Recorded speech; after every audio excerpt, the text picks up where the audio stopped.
Une descente sur le terrain du ministre en charge des enseignements primaires et secondaires en compagnie de son collègue de l'enseignement technique, de la formation professionnelle et d'industrie. Les deux hommes forts de l'éducation nationale ont effectué une tournée dans deux grands centres d'écrit de la capitale pour constater l'effectivité du démarrage des épreuves écrites du baccalauréat première partie. Résultat, tout se déroule bien. Nous avons visité un titre symbolique des deux grands centres, celui de l'enseignement technique, le lycée d'Alido Gomet et puis le lycée de Tocoin. Et nous disons que ça se passe bien. Tous les établissements ont commencé, tous les surveillants sont en place et les épreuves sont arrivées à temps et tout a bien commencé. Nous ne pouvons que nous en réjouir.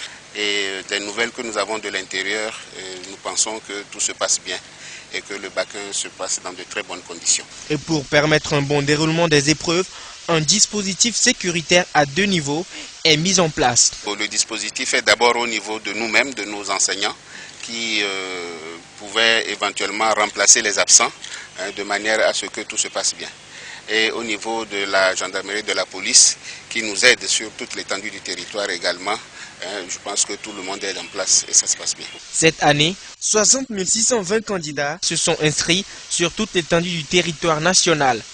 Pour ces élèves, 9 mois de cours se résument en 4 jours d'examen et pour franchir le seuil de la classe de terminale, ils devront valider leur billet au cours de cette semaine.